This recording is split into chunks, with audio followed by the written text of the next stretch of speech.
یہ شاندار تاریخی مسجد ترکی کے مشہور شہر استنبول میں واقع ہے اور اس کا نام سلیمانیہ مسجد ماسک ہے۔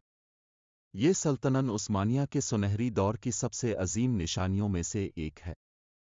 دوستو، جو تصویر آپ اس وقت اپنی اسکرین پر دیکھ رہے ہیں، یہ دنیا کے خوبصورت ترین شہر استنبول کی شان سلیمانیہ مسجد ہے۔ اوپر سے دیکھنے پر یہ مسجد ایک حیرت انگیز جیومیٹری اور ڈیزائن کا شاہکار نظر آتی ہے۔ لیکن کیا آپ جانتے ہیں کہ اس مسجد کو زلزلوں سے بچانے کے لیے اس کی بنیادوں میں کیا راز چھپا ہے؟ اور اس کے میناروں کی تعداد کے پیچھے کیا کہانی ہے؟ چلیے آج کی ویڈیو میں آپ کو اس عظیم الشان مسجد کی سیر کرواتے ہیں اور اس کے ایسے امیزنگ فیکٹس بتاتے ہیں جو اپنے پہلے کبھی نہیں سنے ہوں گے۔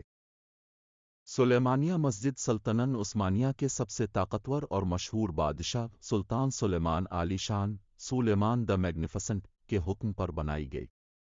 اس کی تعمیر کا آغاز 1550 میں ہوا اور یہ 1557 میں مکمل ہوئی۔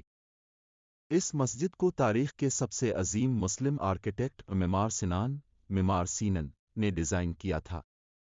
معمار سنان کا کہنا تھا کہ یہ مسجد قیامت تک اپنی جگہ سے نہیں ہلے گی، اور ان کی یہ بات سچ ثابت ہوئی۔ پچھلے 450 سالوں میں استنبول میں درجنوں شدید زلزلے آئے، لیکن اس مسجد کی ایک اینٹ بھی اپنی جگہ سے نہیں ہلی۔ اب بات کرتے ہیں اس کے فن تعمیر کی۔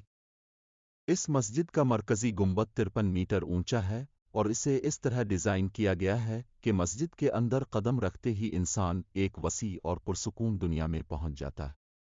مسجد کے 4 خوبصورت مینار ہیں۔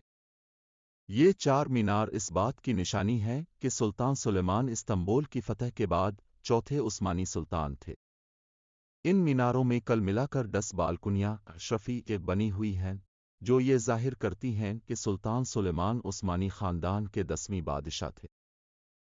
معمار سنان نے اس مسجد میں سائنس اور آرٹ کا ایسا امتزاج پیش کیا جو آج کے انجینئرز کو بھی حیران کر دیتا ہے۔ مسجد کے اندر روشنی کے لیے 250 سے زائد کھڑکیاں بنائی گئی ہیں، جس سے دن کے وقت پوری مسجد قدرتی روشنی سے چمک اٹھتی ہے۔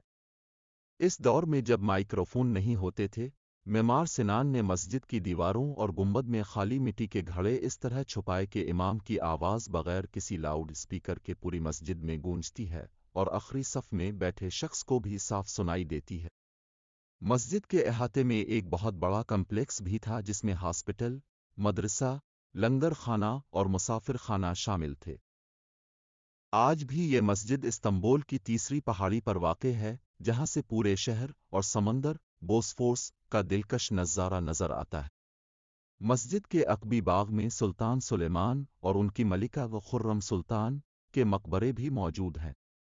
اگر آپ کو استنبول کی اس عظیم مسجد کی معلومات پسند آئی ہیں، تو ویڈیو کو لائک کریں، چینل کو سبسکرائب کریں اور کمنٹ میں بتائیں کہ کیا آپ یہاں جانا چاہیں گے۔ ملتے ہیں اگلی ویڈیو میں۔ اللہ حافظ۔